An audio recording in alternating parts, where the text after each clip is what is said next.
Quiet, please.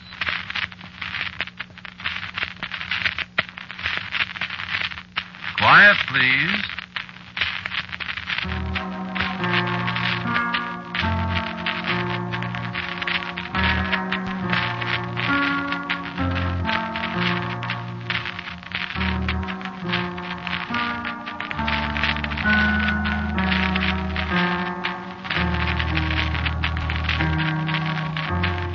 Mutual Broadcasting System presents Quiet, Please, which is written and directed by Willis Cooper and features Ernest Chappell. Quiet, Please for tonight is called Don't Tell Me About Halloween.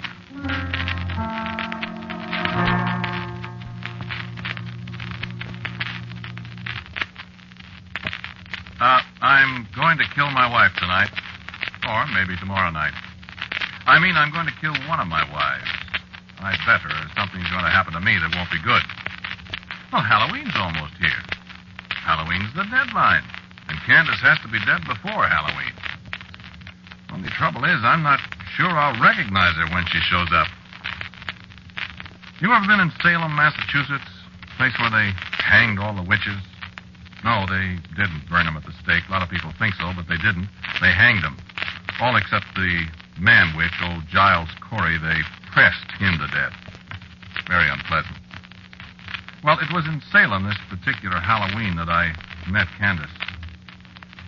It was dark up there on the hill where the gallows used to stand. Dark and cold with a damp wind coming in off the sea. A few little lights you could see in the dusk only made it darker and lonelier and creepier up there. I remember how I shivered as I started down the hill to town. And I remember how I jumped when something that looked like a black cat jumped out of the shadows at my feet. Without thinking, I yelled, "Who's that?" My heart almost stopped beating because... Well, good evening. I'd been all alone up there. And then, all of a sudden, there was a woman standing beside me. You're the first human being that's spoken to me tonight. Who are you? I'm Candace. I don't know any Candace. You didn't, but you do now. You nearly scared me to death. Oh, I wouldn't do that to you. What's your name? Craig. You like me, Craig? What? Well, I don't know what you look like. I like you very much. Well, but I... Kiss me, Craig. Now... Kiss me, I say. You know, you're going to be a very nice husband for me, Craig. What do you mean? I'm not going to... Oh, yes, you are. When I say something's going to happen, it happens, Craig. But I'm not... Wouldn't you like to be rich, Craig, and have a beautiful wife? I am beautiful. You'll see. Wouldn't you like to be rich and wise and happy and live forever? Wouldn't you, Craig? Who the devil are you? Why, that's a very apt way of putting it, Craig. Who are you? I'm Candace. That doesn't mean anything to me. I'm the witch they didn't hang, Craig.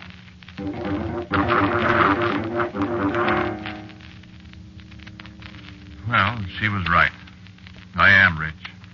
Whenever I need money, which hasn't been for a long time now, I ask Candace when she comes to see me at Halloween time. I am reasonably wise, I suppose. I'm quite an authority on American history, quite well considered at the university here.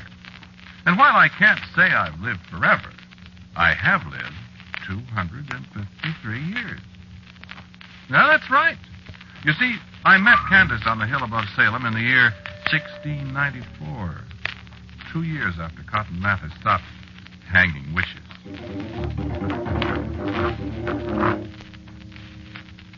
Yes, Candace has kept her promise. I remember the way she put it, standing up there in the early morning, watching the mists crawling along the ground below us. You'll not see me now till another Halloween. And I can't tell you what form I'll be in when I come to see you again. But if you see a strange bird or a lost dog, or any strange being at your door come Halloween, you say, "Who's that?" And if it so happens the stranger's me, why then I'll be home with you till the cock crows for morning.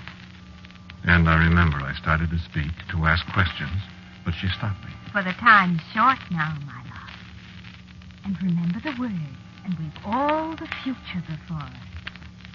As long as I live, you shall live. And below us somewhere a rooster crowed. And I was standing alone on the hill. And a yellow butterfly was rising in circles above my head. I watched it disappear into the first rays of the sun.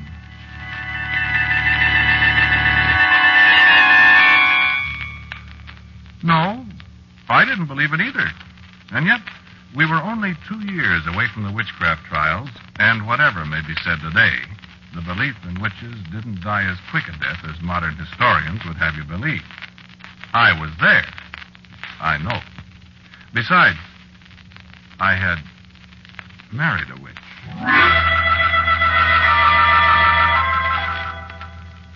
Halloween, 1695, a stray dog lay on my doorstep, shivering in the rain. I don't like dogs. I was about to boot the animal into the street when I caught a look in its eyes. I yelled, "Who's that?" Well, it's about time. I've been lying there on that doorstep, freezing and nearly drowned without a stitch on, and you stand there and look at me like some great fool. Get me something to put around me and stir up the fire before I take my death of cold. And I do believe you were going to kick me, too. What did I ever say to you? Candace, dear, how was I to know? Give me that quilt! Oh, she was all contriteness and apologies in a moment. But I can feel that slap alongside my chops from 2.5 centuries ago. And our first anniversary was a very pleasant one. I was rather glad I'd married a witch. It had its drawbacks, though. Despite wealth and growing wisdom, people around me in Salem grew old, and I seemed to stay the same age. I moved away, and the years went on. I moved away from Salem, and I moved away from Philadelphia, and I moved from Baltimore, and Richmond, and Savannah, and a score of other places. I spoke to George Washington, and I watched Robert Fulton's steamboat chug up the Hudson when I was more than 100 years old, and looked 35. And every Halloween I welcomed Candace home for a night. One year in a farmhouse on an Illinois prairie, a red fox whined up my door. And it was Candace. One year a blue jay flew down from a tree in Missouri. And another year, she came as a skittering little gray field mouse. And the year I came back to Wisconsin after the Civil War, a porcupine gnawed its way into my cabin on Halloween night, and one of its quills spiked me before I thought to say, "Who's that?" And when Candace smiled at me, there was only a strand of yellow hair through the thick of my thumb. I remember she pulled it out. And it hurt. Years and years and years. Yeah, she's been a wonderful wife, but I never forget what she is. Once a year is getting to be enough. It was just 67 years ago tonight, before Halloween, you see. That was the first time she appeared before Halloween, 1880. Rutherford B. Hayes was still president then. Yeah, it seems like yesterday. I heard something bumping against the front door, and before I thought, I called out, "Who's that?" I thought you were never going to call me. Darling, I didn't know it was you. Well, Huh? don't people kiss their wives anymore? Darling, you surprised me. Suppose you surprise me. Well, How come you're so early, dear? oh, I just thought it would be nice to surprise you. You certainly did surprise me. Did I? You certainly did. What's happened since last year? Why, nothing much. That's so. What have you been doing? I've been away. Where? Craig, you'll be better off if you don't inquire too closely into my private affairs. Being married to a witch ought to be enough for you. I'm just interested, Candace. Like I'm interested in what you do when I'm away. What? I am interested, you know. I don't know what you're talking about, dear. You don't? No. Don't you ever get lonely while I'm away? What? Why, certainly. Mm-hmm. What are you talking about? You know what I'm talking about, Craig. I don't either. You forgetting that I'm a witch, dear? What? You can't keep anything from me, Craig. Don't you know that? Why, Oh, I won't punish you, Craig. But you mustn't run around with red-haired girls. Why, I don't know what you're... Oh, yes, you do. So I just decided to take that temptation away from you. Candace, what did you... Look over there at the window, darling. And I looked. And peering in the window out of the darkness was a frightened, tiny red squirrel, its teeth chattering with terror and cold. She's still got her red hair, dear. Candace. Candace, did you do that to her? Of course, dear. No, don't try to rescue her, Craig. I've got other plans for your little girlfriend. What are you going to do? Listen. Now come here and kiss me. Oh. Good.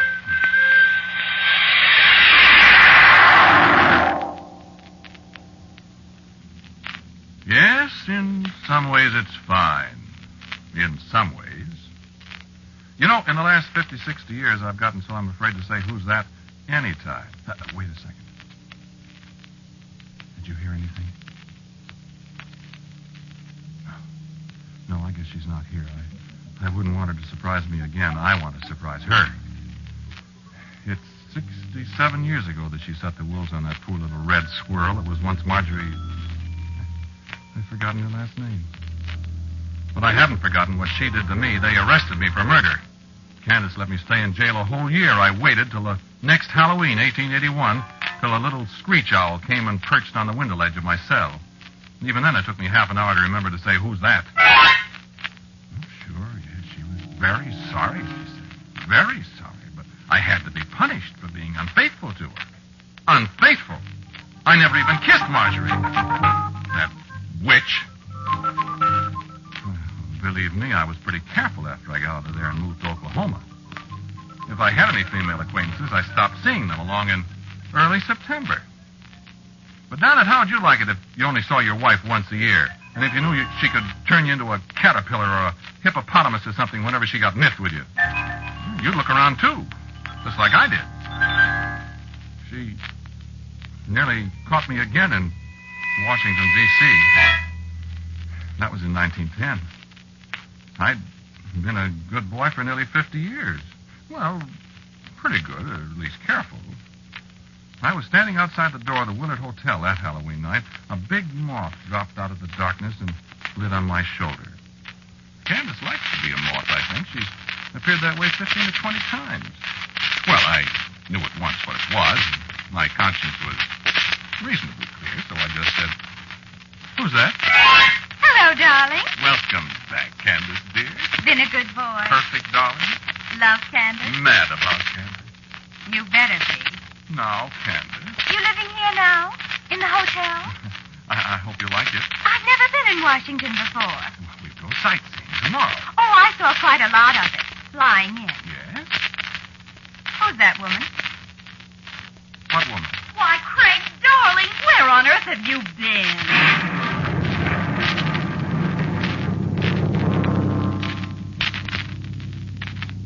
Yes, I thought Gertrude was in Chicago where I'd left her. Wasn't that just my luck? I don't know what Candace did to her. She just disappeared. But you know what that witch did to me? She turned me into a fire alarm box. Don't laugh. It isn't funny. From October 31st, 1910 till October 31st, 1911, I stood there in front of the Willard Hotel, rain and shine, snow and boiling hot weather. And nobody even turned in an alarm on me. Of course, they did paint me in the spring. Then at 11:30 on Halloween, a little black dog came by. I tried to say, who's that? And I made it all right because I could hear gears clicking and wheels turning, and there we were, Candace in a black fur coat, and me in a blue serge suit all plastered with red paint. You look perfectly awful. How do you think I feel? Oh, my feet. Well, now maybe you won't be chasing other women, my dear. Candace, I promise I'll never do it again. You'd better not, sweetheart. I'm a very jealous woman. So I noticed. And if you think that was bad, how would you like me No, Candace, please. No. Don't tell me. You may kiss me now. Oh. And don't get paint all over my coat.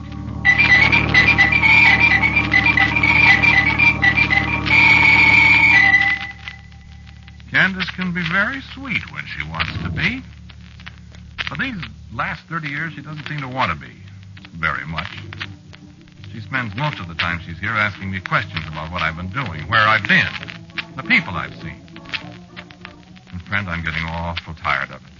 253 years is a long time. A long, long time with a jealous wife. So I'm going to get rid of her. This time I'm done. No, I don't love Candace anymore. I'm afraid of her. I told you I got this job here at the university in the history department. I've got this little cottage up here in the hills where I go every Halloween. Well, I don't want Candace barging in on faculty row. Well, I'm not supposed to be married here. And you know faculty people. So, well, I've decided to end it all this year. I'm going to kill Candace. That is, I hope I am. When she appears, I'm not going to say who's that. I'm going to kill her. And then Alicia and I are going to be married. Oh, I forgot I didn't tell you about Alicia. Here comes Alicia now. I'd like to have you meet her. This is Alicia. How do you do? Alicia and I are going to be married. Yes, indeed. Right after Halloween. Alicia's secretary to the Dean of Women. Well, that's how I met Craig. Well, I hope you don't mean to imply I was flirting with the Dean, Alicia. Oh, goodness, no, dear. I mean, you were being introduced to her when we first saw each other. Oh, darling. I'll never forget it. Oh, I won't either. Isn't she pretty? Oh, Craig, you mustn't talk that way to strangers. Oh, I'm sorry, dear, but you are pretty. But I'm so much younger than you are, Craig. Well, you are a little younger, dear, but that won't make any difference. Will it? Oh, not to me, darling. Excuse us a second. Darling, I love you. Oh, darling, I love you. Kiss me. Oh, but they're looking, sweetheart. Shut your eyes a second, will you, please? Now, darling. Craig, dear.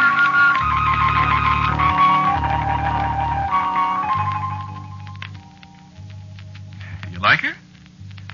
Quite a girl, isn't she? Nothing at all like Candace.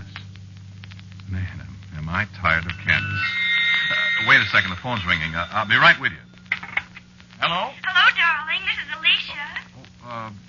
Hello, dear. Are you going up to the cabin today? I'm just leaving, darling. Oh, I wish I could go with you. Well, I do, too, but I'll be back in a day or so. Oh, couldn't I, please? No, dear, no.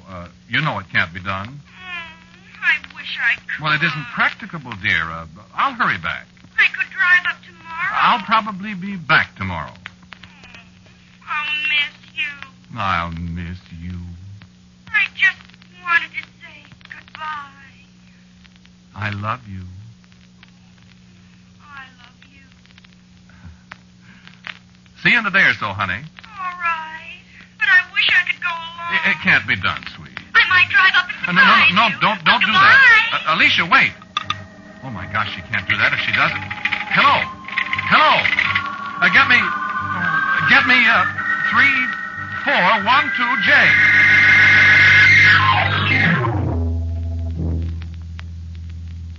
Well, so here I am. I wish I could have got Alicia back on that phone. If she comes up here, she'll...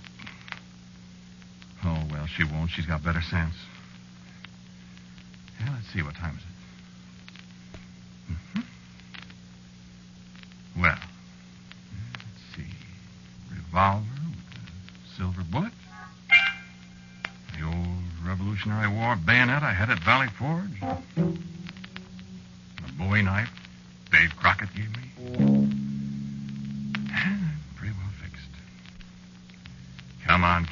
honey. Come on. Just come on in. This time you can come ahead of time, baby, and Papa will be waiting for you.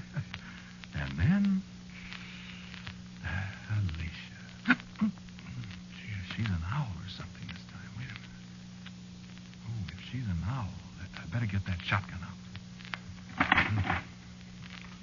Let's see. Now, Candace. Look out. What the dickens was that?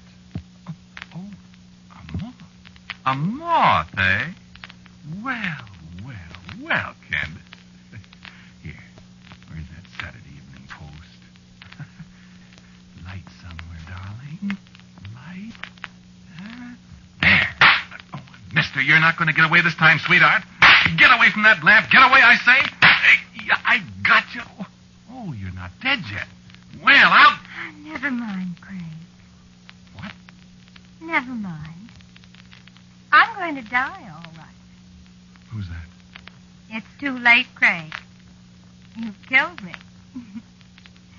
But haven't you forgotten something, darling? What did I forget? You forgot what I told you back there on the hill at Salem, sweetheart. You'll live just as long as I live. And when I die, you'll die. Oh. Candace, let me help you. It's too late, darling. Much too late.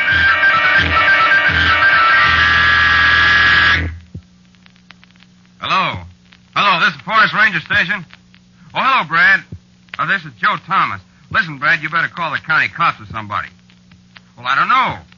Well, I'm at the little cabin halfway up Latigo Canyon. You know, the one with the red shutters? Yeah, well, I was on my way up to the station, see, and I meet this girl. Please be quiet, will you, lady? This girl and her car's busted down. Well, I picked her up, and she wants to come up here. What's your name, lady? Alicia Dean. Alicia Dean. So she's going to meet this fella here, she says, and I left her out, and I was just starting away, and I hear her scream. Scream, you know, holler. So I stop and run inside, and she's yelling her head off. Lady, please. Yeah, I don't know, Brad. It sure looked awful strange. No, there wasn't no guy here. No, nothing but a squashed moth. One of them big death's head moths, you know. And a skeleton. Yeah, a skeleton. All dried up and dusty. Like it was maybe 250 years old. And that's all. Just him and the moth. Funny, ain't it?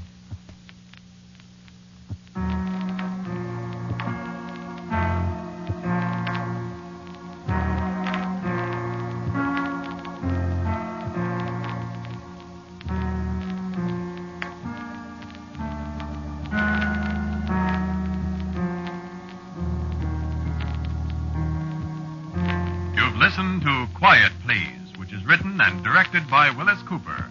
The man who talked to you was Ernest Chappell. And Jarita Bauer played Candace, Alicia was Peggy Stanley, and the forest ranger was Jim Bowles. The music for Quiet Please is composed and played by Gene Perazzo, except, of course, for our theme, which, in answer to many queries, is based on the second movement of the Symphony in D minor by Cesar Franck. Now, for word about next week's Quiet Please, here is our writer-director, Willis Cooper. Take Me Out to the Graveyard. That's the title I've got for next week's story. Come along for the ride, won't you? And so, until next week at this time, I am quietly yours, Ernest Chappell. Quiet Please comes to you from New York.